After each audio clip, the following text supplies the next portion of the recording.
Hello, everyone, and welcome to our weekly chat. Sorry about the technical issues. I had started going live and then got cut off, so I had to repost the live video. So I've hopefully erased the other one so you won't get confused or see all the mistakes that happened on that first video, and we're back up and running. Um, Today, thanks again, everyone, for joining us each week. This is a lot of fun for me, and part of the fun is finding interesting topics. And sometimes I will mention that I'm thinking of some topics for the future and they're still in the hopper. But then as I'm doing my research or work or talking to some people out there, some of you, I get new ideas. So this is one of those that I was working on an article that was published in last week's East Aurora Advertiser about Alexis Fournier, who was probably one of the most famous artists who lived in East Aurora. He was, I'll let you read the article in the advertiser, and actually it'll be posted on this page as well as the Aurora Town Historians page, the link to it, about his, well, he was, he had lived a full life, but his passing came unexpected. He actually fell on some ice walking to the mailbox on Walnut Avenue or Walnut Street, excuse me, and he had suffered a concussion and he passed away 75 years ago this month. So that was the reason I wrote about him. But surprisingly, there has been a lot written about Alexis Fournier, and he has a very, very interesting life. So as I was researching him, I thought, oh, this will be easy. You know, the information about his passing. His wife actually gave quite a few details to the East Aurora Advertiser about his accident. So, but his career, there was a book written, many books and articles written about him.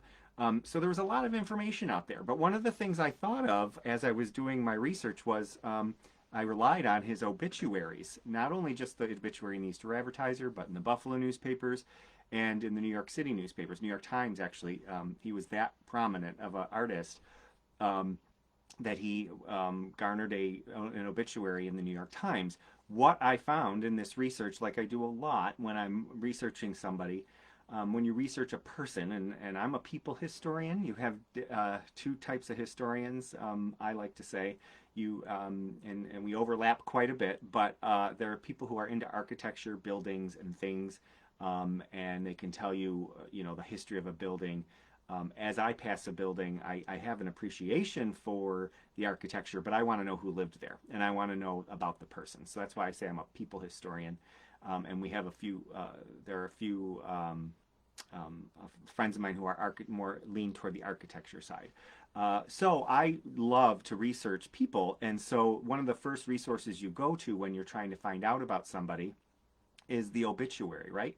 So you'll go in, and because you rely on the obituary to encapsulate their life. What did they do? And it also has some basic information, usually where they were born, who they married, when they died, perhaps the circumstances of their death, a lot of vital information.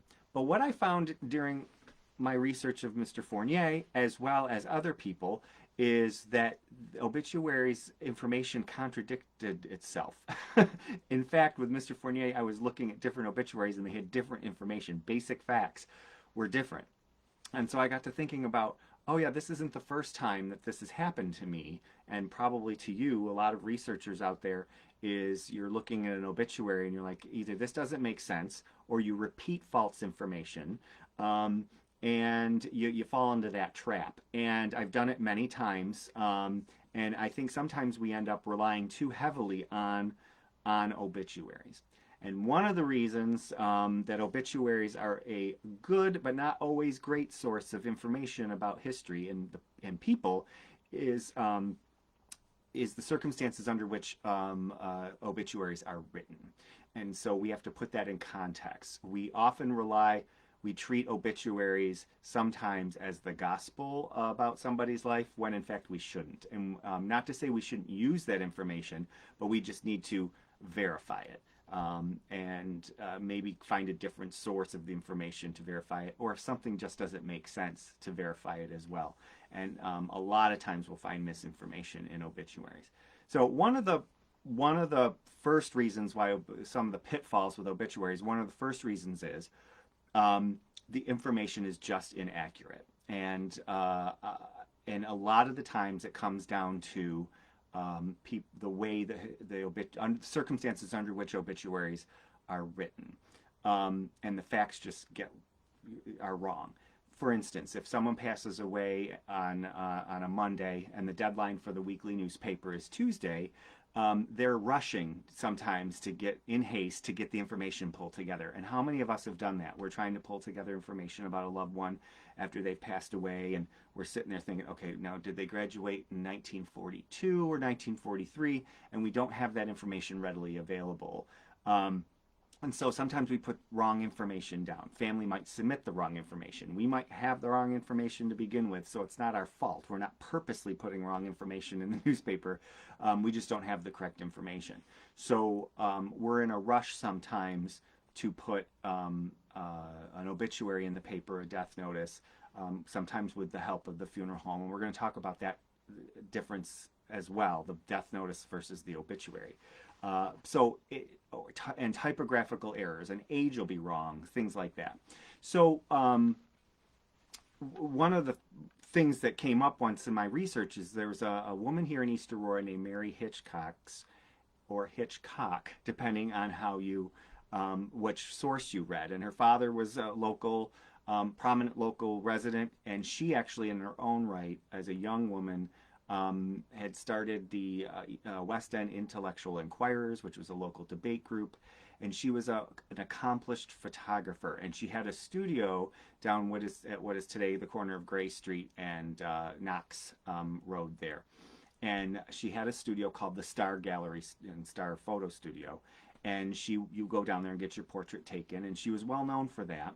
And so I was doing research into her Star Gallery, all the things that she did in her life. And I read an obituary. She died in 1958. So in the May 29th issue, 1958 issue of the Easter Advertiser, they had this obituary for her.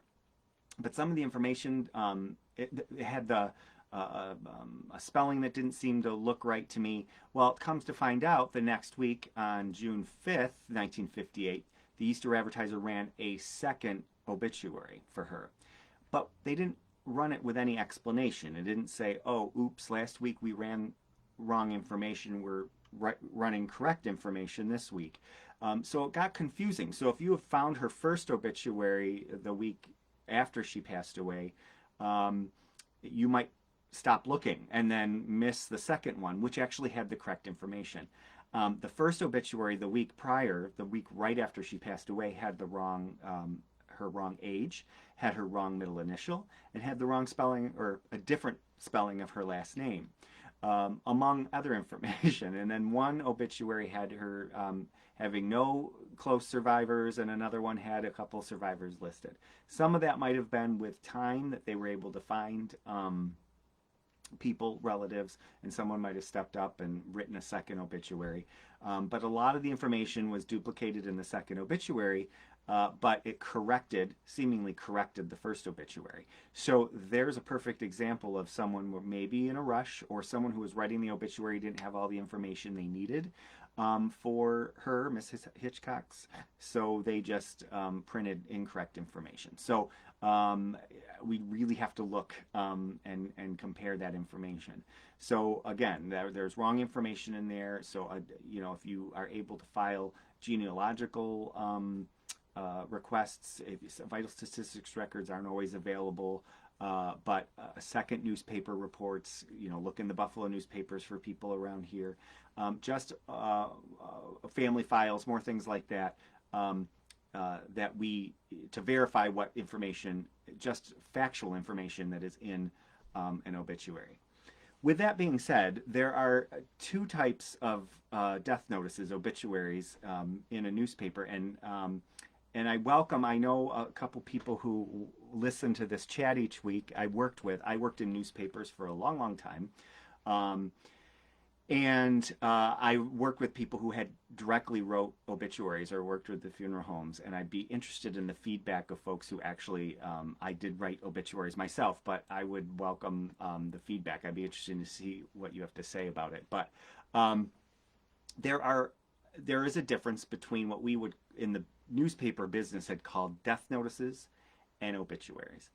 Death notices, and sometimes they're interchanged in a newspaper, so it's hard to sometimes know the difference. A death notice in a newspaper is generally just a notice that someone had passed away, and sometimes that's you work with your funeral home, and it's sometimes a paid. You pay the family or the funeral home part of their fee pays the newspaper to put a notice in the paper, and it will have a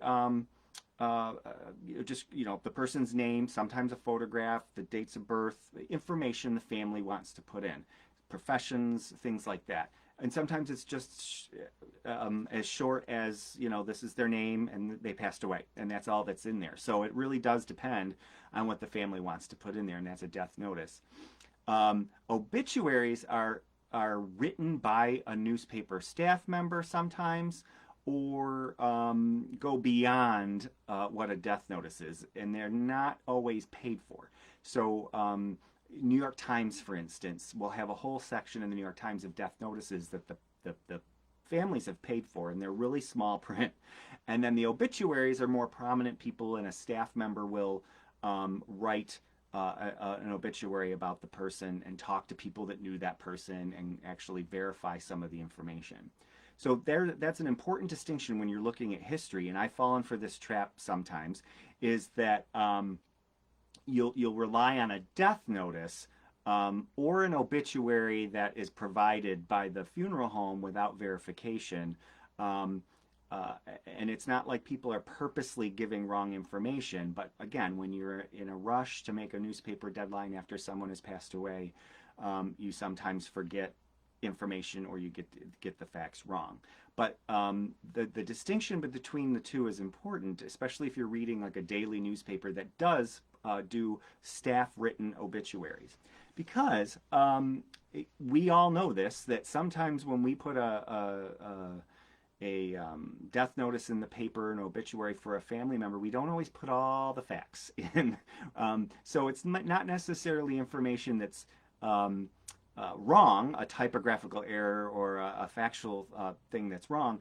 It's information that is left out on purpose or is not deemed as important. A perfect example is if someone passes away who had a previous spouse, husband or wife, and they divorced perhaps, and they don't mention that person in the obituary. That's happened with my family members. That maybe the marriage didn't end well, and so the last thing you want to do is put that person's name or the fact that they were married to that person in the obituary. But that's part of their life. And if you're delving into somebody's life, your family's genealogy, or even well-known person that you might be researching, you want to know that information, and it's not included in the obituary. And when we started digitizing newspapers, I warned people, because this happened to me, is that when you put a name or a topic into a searchable database of newspapers, for instance, you're looking up your grandmother or your grandfather, you are going to find everything, whether they were arrested, things like that. So the fact that someone was arrested for something may not end up in the small family-provided death notice, but may end up, again, if they're a more prominent person, in their obituary. Because an obituary written by a newspaper staff member, for instance, the New York Times, is going to bring up everything and try to make a balanced view of the person's life. And so that's just what it is. So you have to remember what, and they tend to be fair, or try to be fair, sorry, but sometimes they, there is controversy over whether you should mention something in someone's obituary. So knowing that distinction is important. With that is an interesting story that I had when I worked at a newspaper, a daily newspaper, and I was asked to, part of my job was to in our coverage areas of someone of prominence or interest in the local community. And that didn't always mean a super celebrity. It could be just an interesting person from the neighborhood. When they passed away, we would do a little bit more of an obituary for them. And so I was assigned for one person, and I was uh, asked to go through old news, asked to tell his story essentially. And he passed away, and he was older. He had lived a full life. And so back then we didn't have a digital database. We had a librarian who kept all the clippings from the old newspapers in these card catalog file drawers and envelopes by topic. It was really interesting. So I get handed this person's file, and I go through it, and there were all these articles, or a couple articles about him being a Civil War buff. And I thought, oh, how interesting. So I called some local people who were involved in history in this gentleman's town. And, you know, I just was having a really tough time getting people to talk about him because you know, I was asking questions, and one woman I never had somebody kind of refuse to talk about somebody for an obituary. So I do up the story about him being a Civil War buff. We run an old picture of him and everything. And then the next day when the newspaper came out, another editor in the newsroom came over, and he goes, "You do know that man was a racist, right?" And I was like, "What?" Well, it turns out, yes, he was a Civil War buff, but he was also a Southern sympathizer in the 1990s, by the way, who felt that the Confederacy should have won, did win, and that all the things the Confederacy stood for should be what we should still be doing. And we'll leave it at that. But he was, according to this coworker of mine, a fellow editor, saying, "You do realize this man was a racist." Well, no, nobody wanted to talk about that. Well, of course, because we have this idea that we don't want to speak ill of the dead, right? Especially when they just passed away. So I was trying to interview people and get the true story about this man, but people didn't want to talk about it, and they didn't want to get mixed in with the controversy. So sorry to say that I thought, you know, this obituary I was trying to write about this man, I didn't have a clear picture of him. Because the previous writer who had written an article about him just kind of brushed that aside, and he just talked about this man being a Civil War buff who collected a lot of things from the war. And then, in addition, not fully understanding who this man was. So I was young, a green, you know, inexperienced reporter at a daily newspaper trying to put together an obituary. And I didn't get the full picture. So, regrettably, like in 100 years, if someone were trying to figure out, do research into this gentleman, they wouldn't get the full picture from his obituary. And again, that happens a lot with obituaries that are even just provided by the family. Either we don't want to talk about things that we don't want to talk about, or people don't want to say things about the dead, people who have just passed away. We just have this problem with that. But from history standpoint, we have to remember we're all human. And so none of us are perfect, right? So you rarely see in obituaries anything controversial or negative. Like the New York Times, your daily newspapers, if they write an obituary about a celebrity, they will bring that up. But there are even people out there who don't think that's appropriate. But when you're using obituaries as a source for information to find out about a person and their entire life and their mistakes and their accomplishments, obituaries sometimes don't give you that full picture. And so I learned that by doing those obituaries for a daily newspaper. When you're trying to put together an obituary, and again, this was a daily newspaper, so this man had passed away, and I had a couple hours to put it together, which wasn't enough time. And speaking of which, that happens, with daily newspapers, and there's a little trick in the business that we even did at the local small daily that I worked at, and even a weekly that I worked at. We prepared quote unquote obituaries ahead of time. And that may seem morbid, but it was actually quite helpful. So we would do all the for people in town that we knew would have a prominent obituary, we would want to write something a little additional about them when the time came, that we would have the background information to publish. This wasn't only just for obituaries, though. This was like if someone won an award too, we would already have a biography of the person in order to use for the article about them, or if they were praised in the community or something. So it was a pre-written obituary, but it served multiple purposes.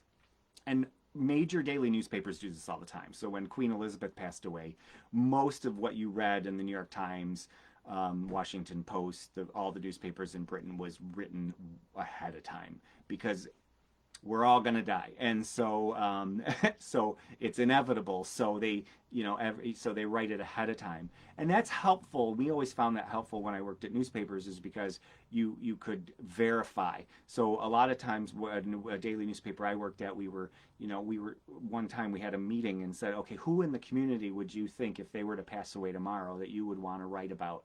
And some people might find that morbid, but it was really helpful because an obituary, you want to do a good job on it. You have, you don't have a lot of time usually, and you want to do a good job because it's the last thing usually written about somebody. So that's a little trick when you're doing research into family history or any newspaper research, is to not all obituaries and death notices are made the same. So an obituary in the New York Times about a prominent person, for instance, my research about Alexis Fournier, perhaps had a lot more research behind it and verification, especially today, where they would have maybe pre-written it and there is more verification, as opposed to a smaller daily newspaper. If you're reading through that, it's relying on like a family member, or you could tell it was written quickly, and so you can sometimes kind of tell or feel in your gut whether you want to trust an obituary or not, and consider the source. So that's an important thing to do too. And look at the dates. So for instance, a couple of the obituaries that I've relied on in the Advertiser or other weekly newspapers, look at when they passed away. So if the person, if the newspaper comes out on Thursdays and the person passed away the previous Thursday or Wednesday, they may have had more time to verify the information. Then in one instance, I was researching somebody and they had an obituary and said they had passed away like that morning, and it was really short. And I went into the next week's paper to try to find a longer obituary for the person, and they didn't have one. So that seemed like a shame because the person got a short obituary simply because of the timing of their death. So, but look at that too. I found that very helpful, is to find the timing of the obituary, is whether or not you can verify some of the information. But I think the most helpful thing with obituaries for me is to not treat them as gospel. If you're trying to do family history, even the dates in them can be wrong, and I found them to be wrong quite a bit, even for prominent people. So not even just your grandmother or your great-grandmother who you're doing family history for. And is to look in more than one source. If you are able, there are restrictions for death certificates and birth certificates and things like that. But if you have vital statistics records that you're able to verify the information that is in an obituary, do that. And as well as census records, things like that, to tell the story of a person. For instance, one of my relatives, the obituary had that they were had their employment history, which is great. They worked at a factory here, and then they worked at this bank. I'm making this all up, but you get the idea that they worked at these various places. But again, the family, when they sit down and write an obituary, how many of us do this? We're trying to remember what the person did in their life, and make the deadline for the funeral home or the newspaper. And then in 100 years, those people who are researching this person we're writing, our family member or friend who we're writing this obituary for, they're relying on our memory of their life. So just think of that, like the fact that, think of how we write our obituaries today and some of the stressors we're under today when we put an obituary in the newspaper. Same thing happened in the past. So the same mistakes we could make today could absolutely happen in the past.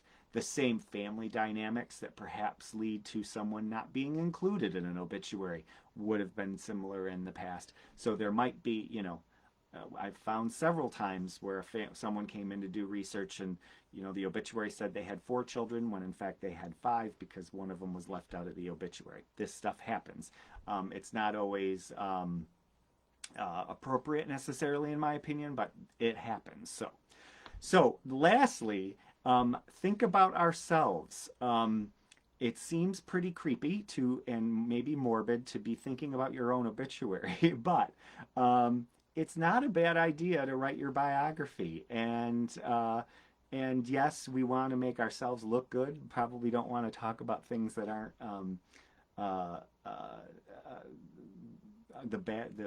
the challenges we had in life and things like that.